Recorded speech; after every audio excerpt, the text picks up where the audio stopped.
आदाब, नमस्कार, सत श्री अकाल। कैसे हैं आप सभी लोग? उम्मीद है आप सब अच्छे होंगे, अपना और अपनों का ख्याल भी रख रहे होंगे। कुछ दिनों से एक नाम बहुत सुर्खियों में है और वो नाम है रानिया राव का। ये एक कन्नड़ फिल्म की एक्ट्रेस हैं। काफी अच्छी फिल्मों में उन्होंने रोल किया हुआ है, कुछ में लीड रोल में भी आई हैं। ये अच्छा खासा नाम है, कन्नड़ फिल्मों में खूब अच्छा ठीक ठाक रहन सहन है। एक डीजीपी हैं हमारे कर्नाटक के, उनकी बेटी हैं। डीजीपी जी का नाम है रामचंद्र राव। उनकी ये सगी बेटी नहीं, सौतेली बेटी हैं। और सौतेली इसलिए हैं कि जो इनकी वाइफ हैं रामचंद्र राव की, वो अपने साथ इस जो रानिया राव हैं इनको लेकर के आई थी। यानी कि माँ सगी हैं लेकिन जो पिता थे वो सौतेले हैं। अब कुछ दिन से रानिया राव का जो नाम है वो काफी चर्चाओं में है, काफी सुर्खियों में है। लेकिन ये सुर्खियां इनकी फिल्मों को लेकर के नहीं है, ना ही इनके किसी एक्ट को लेकर के हैं जो इन्होंने प्ले किया हो। ये सुर्खियों में इसलिए हैं कि ये एक स्मगलिंग के केस में फंस चुकी हैं। स्मगलिंग का केस क्या हुआ ये मैं आपको बताती हूँ। 3 मार्च 2025 की बात होती है। अब जब हमारे एयरपोर्ट होता है बेंगलोर का, तो हर जगह हर एयरपोर्ट पर कुछ टीमें होती हैं, कुछ टीम्स होती हैं जिसमें कस्टम की होती है, कुछ ईडी होती हैं, कुछ डीआरआई की टीम्स होती हैं। ये हर पैसेंजर पर नजर रखती हैं। हर पैसेंजर का डेटा होता है, इनके पास सारी इंफॉर्मेशन होती है। तो कुछ दिनों से ऐसा नोटिस किया जा रहा था कि बेंगलुरु एयरपोर्ट से जो रानिया राव हैं ये बहुत ज्यादा चक्कर लगा रही हैं दुबई के।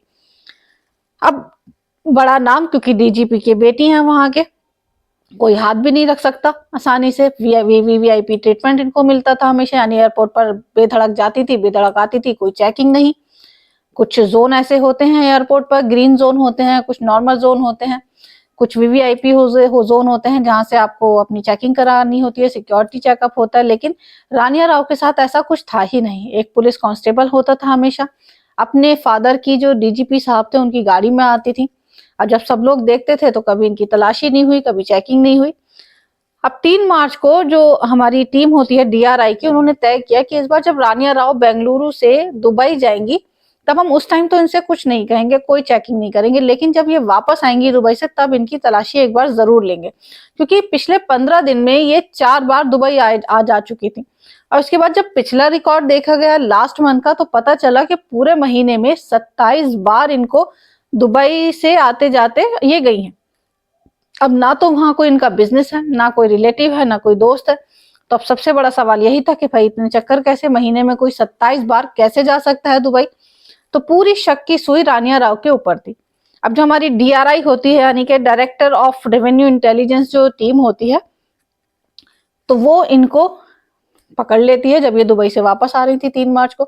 पकड़ने के बाद जब उनके साथ कांस्टेबल उन्हें जो रिसीव करने आया था, वो कहता है आपको पता नहीं है डीजीपी साहब की बेटी हैं, आप इनको कैसे पकड़ सकते हैं, कैसे पूछताछ कर सकते हैं? तो कहते हैं हमें मालूम है कि डीजीपी साहब की बेटियां हैं, हम सिर्फ थोड़ी सी पूछताछ करेंगे और उसके बाद छोड़ देंगे, आप चले जाना लेकर के। अब रानिया राव को जो डायरेक्टरेट टीम होती है रेवेन्यू इंटेलिजेंस की, वो पकड़कर ले जाती है डीआरआई की टीम। और जब तलाशी लेती है तो पता चलता है कि रानिया राव ने जो एक कोट पहन रखा था और एक बेल्ट थी, उसमें से उनके पास से 14.8 केजी का गोल्ड मिलता है, जिसकी मोटी मोटी रकम अगर आप मानेंगे तो 12 करोड़ से भी ज्यादा की होती है। यानी 12 करोड़ का गोल्ड वो अपने साथ लेकर के आ रही थी। अब क्योंकि इंडिया के और दुबई के रेट्स में कुछ फर्क है गोल्ड को लेकर, तो ये आम बात है कि लोग वहां से गोल्ड लाकर यहाँ बेचते हैं, स्मगलिंग भी होती है।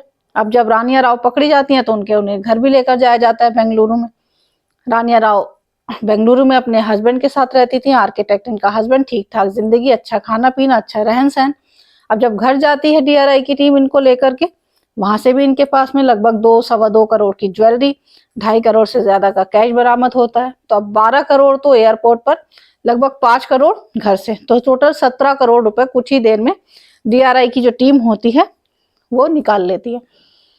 अब रानिया राव से पूछताछ की जाती है कि भाई फादर भी डीजीपी हैं, एक अच्छे ओहदे पर हैं, घर भी ठीक ठाक, फैमिली भी अच्छी है आपकी, आप खुद एक एक्ट्रेस, पैसे की कोई कमी नहीं, तो फिर किस तरह से आपने ये सोना लाने ले जाने की प्रक्रिया की? तब वो एक कहानी सुनाती हैं। वो कहती हैं कि मैं कुछ टाइम दुबई में आना जाना रहा, मतलब एक टूरिस्ट की तरह गई वो घूमने के लिए। तभी उनकी नजर कुछ लोगों को की एयरपोर्ट पर पड़ती है, रानिया राव पर। अब वो लोग को लगता है कि भाई जो लड़की है जा रही है, एक एक्ट्रेस भी है और इसकी कोई छानबीन नहीं करता, इसकी कोई तलाशी नहीं लेता, वीवीआईपी ट्रीटमेंट है, कोई पुलिस इनकी तलाशी नहीं लेती, कोई कस्टम वाला नहीं रोकता, सीधे जाती हैं सीधे आती हैं। तो एक रैकेट रानिया राव को अपने जाल में फंसा लेता है और वो उनसे कहता है कि हमारा सोना जो है वो तुम दुबई से लेकर यहाँ लेकर आओगी और हर बार यानी कि हर डील पर तुम्हें 50 से 52 लाख रुपए दिए जाएंगे, यानी जितना भी गोल्ड तुम वहां से लेकर आओगी उसकी जो वेट होगा लगभग 14 से 15 केजी का ही रहेगा और इस डील पर हर डील पर तुम्हें 50 से 52 लाख रुपए मिल जाएंगे। अब रानिया राव भी इस बात में आ जाती हैं कि भाई हर चक्कर पर 50-52 लाख रुपए बच रहे हैं तो बुरी नहीं है और कोई रोक टोक नहीं, फंसेंगी भी नहीं। अब उन्हें पता नहीं कि जो टीम्स होती हैं एयरपोर्ट पर वो हर किसी पैसेंजर की के ऊपर नजर रखती हैं कि कौन क्या कर रहा है, कितनी बार आ रहा है जा रहा है। अब यही सब चलता रहा, चलते चलते जब डीआरआई को पता चला कि भाई रानिया राव के बहुत ज्यादा चक्कर हो रहे हैं और पूरी डिटेल निकाली कि कोई फैमिली नहीं, कोई फ्रेंड्स नहीं, कोई लेना देना नहीं, कोई बिजनेस नहीं, तब डीआरआई की नजर इन पर पड़ती है और इनको अरेस्ट कर लिया जाता है। अब इधर जब अरेस्ट होता है और तो डीजीपी साहब का भी नाम खुलता है कि भाई डीजीपी जो रामचंद्र राव हैं उनको भी पता होगा, क्योंकि जाहिर सी बात है इतना बड़ा नाम उनकी बेटी, अब उनसे पूछताछ की जाती है। तो वो कहते हैं कि मुझे भी अभी पता चला सोशल मीडिया के थ्रू, वरना मुझे बिल्कुल पता ही नहीं था। क्योंकि ऐसा कैसे हो सकता है कि जिस कांस्टेबल के साथ रानिया राव एयरपोर्ट पर आती थी और वो स्टाफ को इंट्रोड्यूस कराता था कि डीजीपी साहब की बेटियां हैं, उन्होंने कहा है इनको वीवीआईपी ट्रीटमेंट दिया जाए, इनकी कोई सिक्योरिटी चेकअप ना हो, तो एक ही कांस्टेबल हर बार उन्हीं को छोड़ने आता था। उस कांस्टेबल को भी पकड़ा, वो बताता है कि जी मुझसे कहलवाया गया था रानिया जी ने कि आप ऐसे ऐसे बोल देना कि डीजीपी साहब का ऑर्डर है कि मेरी तलाशी नहीं हो, मुझे सीधा एयरपोर्ट पर ले जाया जाए और वहां से जो है मुझे चेकआउट करा दिया जाए। अब मुझे इस बारे में कुछ पता नहीं है। इधर डीजीपी साहब भी मना कर देते हैं, लेकिन सब लोगों को ये बात हजम नहीं होती कि आखिर इतनी बड़ी डील हो रही है, इतनी स्मगलिंग हो रही है और डीजीपी साहब की नॉलेज से बाहर। अब डीजीपी साहब का भी जो है बैकग्राउंड खंगाला गया कि आखिर किस तरह के हैं, कैसा काम किया है, तो उनका भी एक केस इस मामले में खुल करके आ गया। एक बेंगलोर मैसूर में जब उनकी पोस्टिंग थी तब वहां पर एक बस में उनको खबर मिली थी कि वहां पर कुछ कैश लेकर जाया जा रहा है। वो कैश था लगभग 2 करोड़ 20 लाख रुपए का रेट पड़ती है। जब उस बस की के ऊपर रेट पड़ती है वहां से सारा कैश बरामद किया जाता है, लेकिन जो पुलिस वालों ने और इसकी जो रेट पड़ी थी वो रामचंद्र राव ने अपनी टीम के साथ डाली थी। तो इसका जो अमाउंट जब कोर्ट में जमा किया गया तो सिर्फ वहां पर 20 लाख रुपए दिखाया गया कि 20 लाख रुपए की बरामदगी हुई है। अब वहां बात थी कि 2 करोड़ रुपए आखिर गए कहाँ, तो वो सीधी बात रामचंद्र राव पर आई थी कि वो 2 करोड़ रुपए रामचंद्र राव ने अपने पास रख लिए थे। इस बात को लेकर वहां के कर्नाटक के जो सीएम साहब थे उन्होंने इनको सस्पेंड करने की भी बात कही, लेकिन रामचंद्र राव की शुरू से ही अच्छे लोगों में बातचीत थी, काफी बड़ी बड़ी हस्तियों के साथ उठना बैठना था, तो खैर इनको सस्पेंड तो नहीं किया गया लेकिन इनका तबादला जरूर हो गया था। तो बेटी के साथ साथ बाप का भी एक केस खुल करके सामने आ गया। तो बेटी को अभी 14 दिन की जो है वो जुडिशियल कस्टडी में भेज दिया गया है। पूछताछ लंबी चलेगी अभी और इसमें थोड़ा सा लंबा समय भी खींचेगा क्योंकि मामला स्मगलिंग का है और इतना बड़ा नाम डीजीपी साहब की बेटी रानिया राव एक फिल्म एक्ट्रेस भी हैं।